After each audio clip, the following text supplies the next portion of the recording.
আসসালামু আলাইকুম। প্রিয় শিক্ষার্থীরা, তোমরা যারা আজকের এই ভিডিওটি দেখছো, তোমাদেরকে স্বাগত জানাচ্ছি।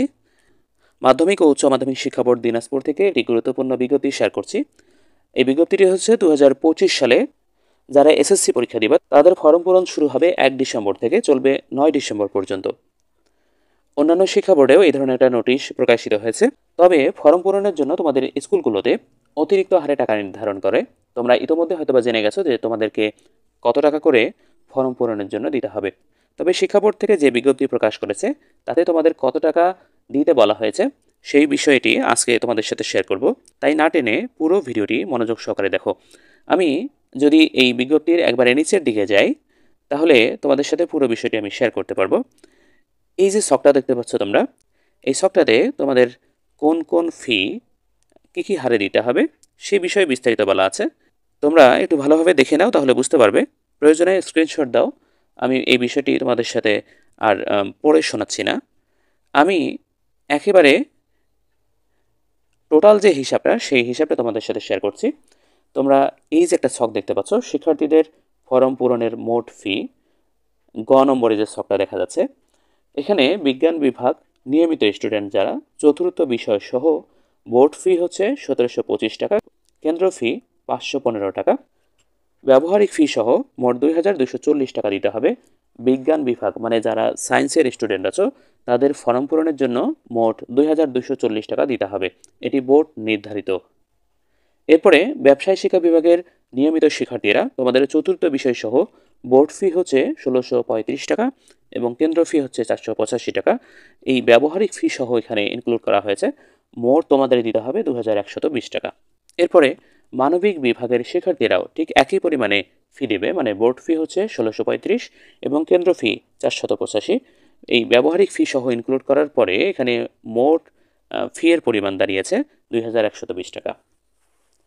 তাহলে যারা সায়েন্স নিয়েছো যে সকল স্টুডেন্ট, তাদেরকে 2240 টাকা দিতে হবে ফর্ম পূরণের জন্য, এবং কমার্স এবং আর্টসের স্টুডেন্টদের জন্য ফর্ম পূরণের টাকা নির্ধারণ করেছে 2120 টাকা। এর বাইরে তোমাদের শিক্ষা প্রতিষ্ঠানে সর্বোচ্চ 1.5 থেকে 200 টাকা নির্ধারণ করতে পারে, কারণ ফর্ম পূরণ করতে হবে অনলাইনে, তার ফি আছে।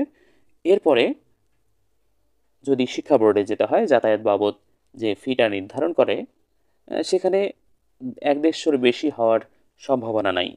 তাহলে যদি আমরা দেখি যে যারা সায়েন্সের স্টুডেন্ট আছে তাদের জন্য যেহেতু 2240 টাকা বোর্ড নির্ধারণ করে দিয়েছে, তাহলে কিন্তু যাবতীয় ব্যয় তার মধ্যেই হয়ে যাচ্ছে। সেক্ষেত্রে ফর্ম পূরণের জন্য সর্বোচ্চ শিক্ষা প্রতিষ্ঠানগুলো নিতে পারে সায়েন্সের ক্ষেত্রে 2400 টাকা, মানে 2400 টাকা, এবং কমার্স ও আর্টসের স্টুডেন্টের কাছ থেকে সর্বোচ্চ 2300 টাকা নিতে পারে। এর বেশি যদি নেয় তাহলে সেটা অমানবিক হবে, শিক্ষার্থীদের প্রতি জুলুম করা হবে। প্রিয় শিক্ষার্থীরা, যদি এর বেশি নেয় কারো কাছ থেকে তাহলে অভিযোগ জানানো যেতে পারে যে আমাদের নির্ধারিত ফি-এর চেয়ে বেশি পরিমাণে আদায় করা হচ্ছে। এ বিষয়ে হয়তোবা কোনো কাজে আসবে, কারণ এই অন্তর্বর্তীকালীন সরকার অনিয়ম বা দুর্নীতির বিরুদ্ধে জিরো টলারেন্স নীতি গ্রহণ করছে। তাই শিক্ষার্থীদের বলছি, তোমাদের নির্ধারিত ফি-এর চেয়ে 150 বা 200 টাকা বেশি নিলে সেটা সহনীয় মাত্রায় পড়ে। এর চেয়ে যদি বেশি পরিমাণে আদায় করে সেটা অসহনীয় মাত্রায় পৌঁছে যায়। তোমরা এর প্রতিবাদ করবে এবং এই অতিরিক্ত টাকা তোমাদের কাছ থেকে যেন না নিতে পারে সে বিষয়ে সজাগ থাকবে। শিক্ষার্থীরা, তোমরা যারা শেষ পর্যন্ত ভিডিওটি দেখেছো তাদেরকে অসংখ্য ধন্যবাদ, এবং যে সকল শিক্ষক বা অভিভাবক আমার এই ভিডিওটি দেখেছেন তাদেরকেও অসংখ্য ধন্যবাদ। যদি ভুল কিছু বলে থাকি তাহলে অবশ্যই পরামর্শ দেবেন। আমার কোনো কথার মধ্যে যদি ভুল হয়ে থাকে, আমি শিক্ষকদের ব্যাপারে এবং অভিভাবকদের ব্যাপারে এই কথাটা বললাম যে আমি যা বলেছি তা ভুল বলেছি কিনা এটা আমাকে কমেন্ট করে জানাবেন। যদি কোনো পরামর্শ থাকে অবশ্যই সেই পরামর্শগুলো দিবেন। আমি ভবিষ্যতে এ বিষয়ে আরও সজাগ থেকে ভিডিওগুলো বানানোর চেষ্টা করব। সম্মানিত দর্শক শ্রোতা, আজকের এই গুরুত্বপূর্ণ এবং ইনফরমেটিভ ভিডিওটি এ পর্যন্তই।